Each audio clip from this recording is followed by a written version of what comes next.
สวัสดีครับพี่น้องมาแล้วครับมื้อนี้มาพอกันอีกกับผมลุงสอนคนนอนหน้าคือเก่าคือเดิมเด้อครับพี่น้องเด้อครับหลังจากหายไปสักพักหนึ่งบ่ได้มาพ้อพี่น้องชาวไร่มันสำปะหลังหลายมื้อนะครับมาพ้อกันมื้อนี้ก็ตรงกับวันที่5นะครับ5มีนา2569นะครับพี่น้องครับช่วงนี้ในหลายจังหวัดนะครับฝนก็เริ่มตกโดยเฉพาะทางบ้านลุงสอนเองนะครับทางจังหวัดอุบลฝนตกรอบที่3เลยนะครับเพื่ออ่าฝนตกครั้งที่3นะครับในรอบปี69นะครับตั้งแต่ต้นเดือนมกราเป็นต้นมานะครับจนมาฮอดมื้อนี้ครับมื้อวันที่5นะครับมื้อวานนี่ก็ตกครับพี่น้องตกวันที่4เป็นครั้งที่3แล้วเด้ครับในรอบปี69นะครับทางจังหวัดอุบลฝนตกแห้ง2เทื่อนะครับเทื่อที่3ก็บ่แห้งปานใดครับพี่น้องตอนนี้ก็ดินมีความชุ่มโอ้ลงลึกลงลึกเติบแล้วครับพี่น้องเด้ออ่ากำลังไถเข้าแล้วครับพี่น้องสำหรับพี่น้องชาวไร่มันสำปะหลังตอนนี้ก็เริ่มเก็บเกี่ยวผลผลิตนะครับขุดถอนมันสำปะหลังออกมาขายกันนะครับซึ่งที่ผมออกไปเบิ่งตามร้านที่เพิ่นรับซื้อมันสำปะหลังนะครับเห็นมันสำปะหลังหลายแห้งนะครับ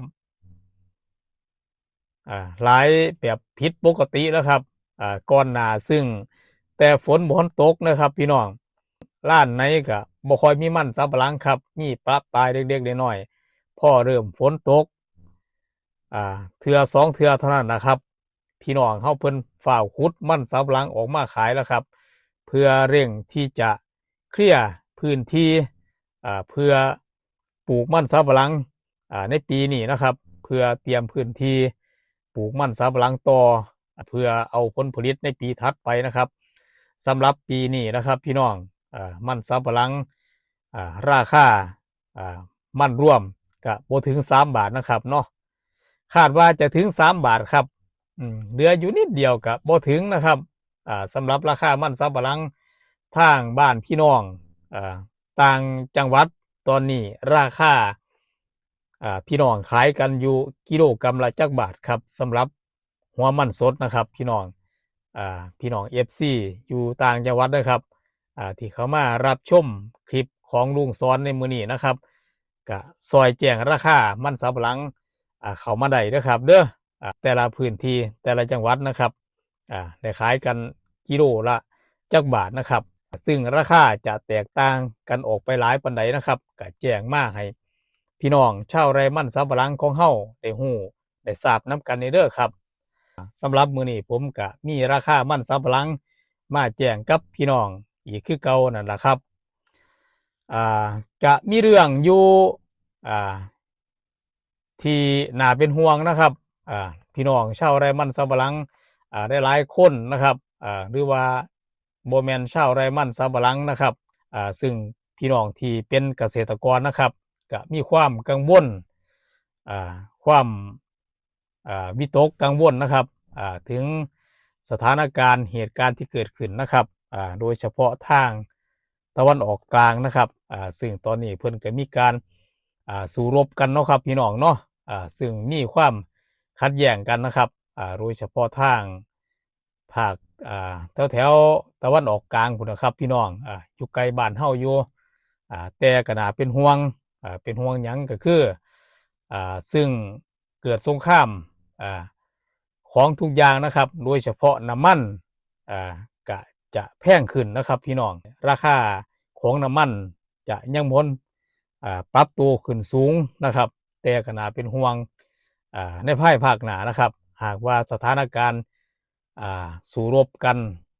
มีการยืดเยื้อยาวออกไปกว่านี้นะครับ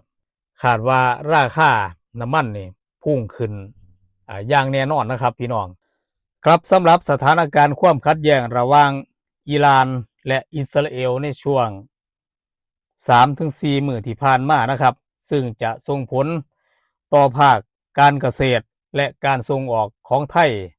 อย่างหลีกเลี่ยงบ่ได้นะครับโดยเฉพาะต้นทุน ในการส่งออกนะครับซึ่งสินค้าที่ส่งออกไปทางตะวันออกกลางนะครับ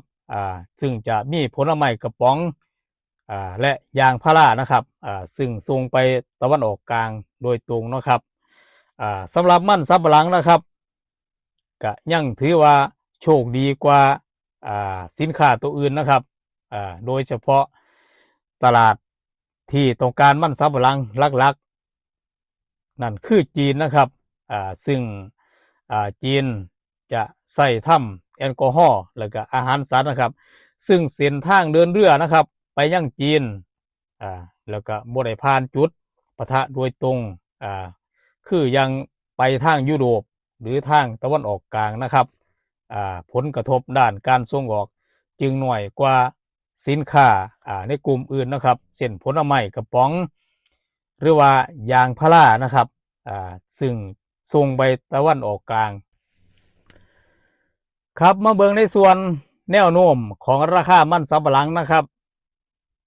ราคาจะขึ้นหรือลงนะครับในเมื่อเจอสถานการณ์แบบนี้นะครับซึ่งมีปัจจัยที่รึงราคาทั้งสองทิศทางนะครับปัจจัยที่อาจเฮ็ดให้ราคาลดลงมีอยู่สองปัจจัยนะครับหนึ่งต้นทุนในการผลิตสูงขึ้นราคาน้ำมันโลกที่พุ่งสูงจากสงครามทำให้ค่าปุ๋ยค่าน้ำมันรถขุดรถบรรทุกและค่าขนส่งภายในประเทศแพงขึ้นนะครับซึ่งอาจไปกดดันราคารับซื้อหัวมันสดจากเกษตรกรเพื่อให้ผู้ส่งออกยังคงแข่งขันได้นะครับปัจจัยที่สองก็คือค่าเงินบาทนะครับหากเงินบาทแข็งค่าขึ้นจะเฮ็ดให้ราคาส่งออกของไทยดูแพงเบิ่งแพงขึ้นนะครับเมื่อเทียบกับคู่แข่งอย่างเวียดนามนะครับสำหรับในส่วนความมั่นใจในเรื่องอาหารในยามสงครามหลายประเทศนะครับมักจะเร่งนำเข้าสินค้าเกษตรเพื่อกักเก็บเป็นสต็อกความมั่นคงทางอาหารซึ่งอาจจะส่งผลบวกต่อความต้องการมันสำปะหลังในตลาดโลกนะครับซึ่งแนวโน้มที่ผ่านมานะครับในช่วงต้นปี69นะครับแนวโน้มช่วงที่ผ่านมานะครับก็บ่เพียงพอต่อความต้องการของโรงงานแปรรูปซึ่งปัจจัยของขาดนี่มักจะเป็นตัวพยุงราคานะครับบ่ให้ตกต่ำเกินไปนะครับพี่น้องในระยะสั้นนะครับสำหรับราคามันสำปะหลังน่าจะทรงตัวหรือผันผวนในทิศทางที่ต้องเฝ้าระวังนะครับถึงแม้ว่าความต้องการจากจีนยังดีอยู่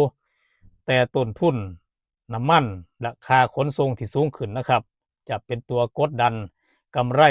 ของทั้งผู้ส่งออกและก็เกษตรกรนะครับพี่น้องเรื่องนี้ก็น่าเป็นห่วงนะครับสำหรับพี่น้องเกษตรกร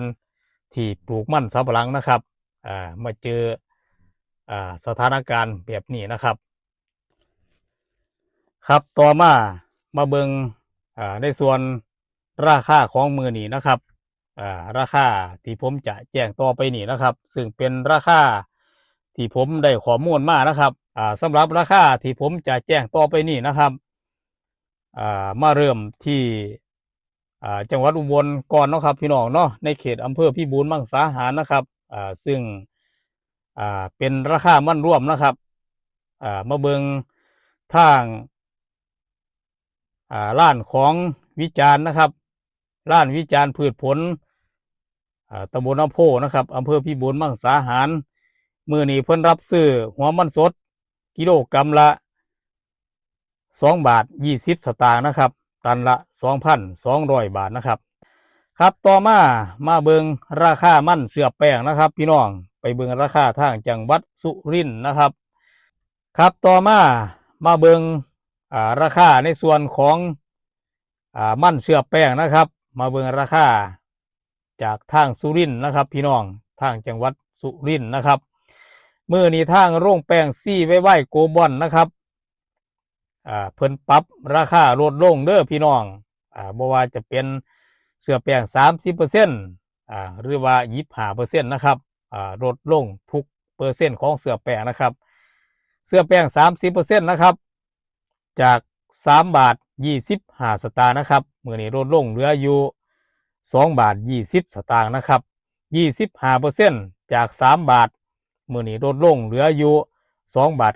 95สตางค์นะครับครับไปเบิ่งราคาทางชัยภูมินะครับมื้อนี้ทางบริษัทธนวัฒน์อินเตอร์สตาร์ทจำกัดนะครับพี่น้องมื้อนี้เพิ่นปรับราคาขึ้นเด้อครับเด้อเสื้อแป้ง30%นะครับจากกิโลกรัมละ3บาท35สตางค์นะครับมื้อนี้ปรับขึ้น3บาท40สตางค์นะครับปรับขึ้นไปกิโลละ5สตางค์นะครับสำหรับเสื้อแป้ง25%นะครับจาก2บาท85สตางค์นะครับมื้อนี้ปรับขึ้นไป2บาท90สตางค์นะครับปรับขึ้นไปกิโลกรัมละ5สตางค์คือกันนะครับ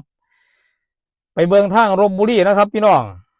จังหวัดลพบุรีนะครับร้านมั่นเจริญทรัพย์พืชผลนะครับอำเภอท่าหลวงจังหวัดลพบุรี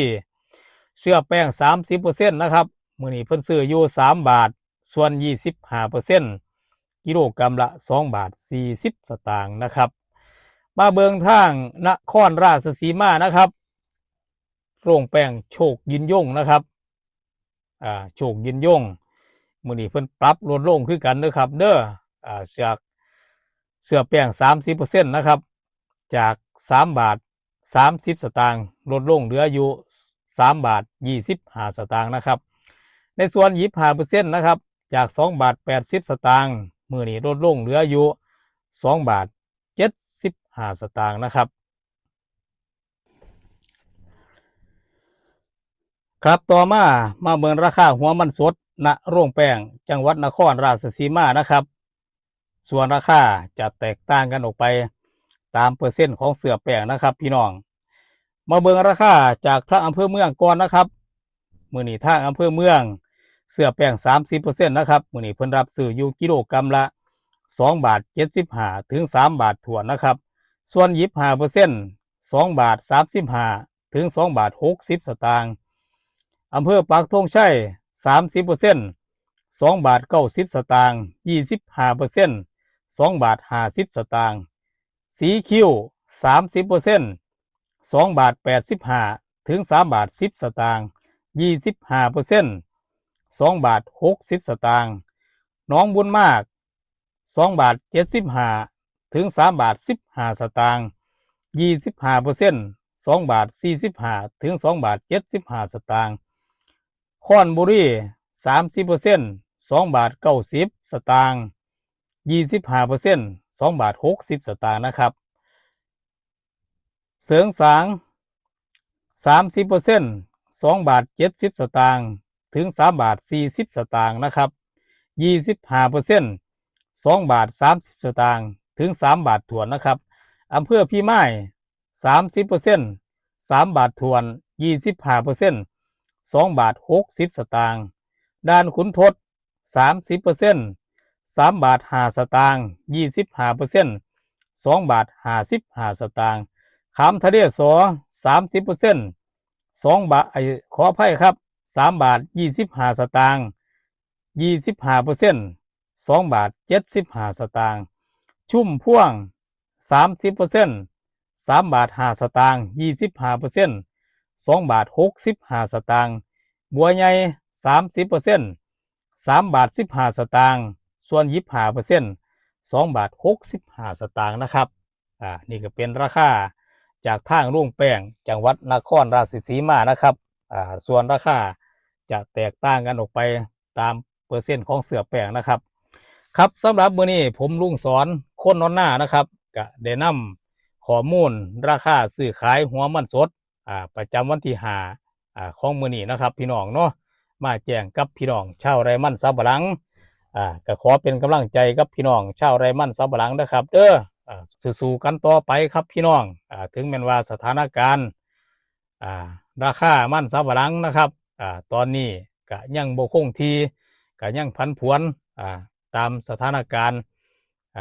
ตามความบ่สงบนะครับซึ่งมีผลกระทบในหลายด้านนะครับพี่น้องด้านเศรษฐกิจด้านการส่งออกสินค้า ทางการเกษตรนะครับเอาสู้ๆกันต่อไปครับพี่น้องครับสำหรับมื้อนี้ผมลุงสอนคนเอาหน้าก็ขอลาพี่ลาน้องไปก่อนเนาะครับพี่น้องเนาะเอาไว้ในคลิปหน้ามื้อหน้าจังมาพอกันใหม่นะครับเนาะมีข่าว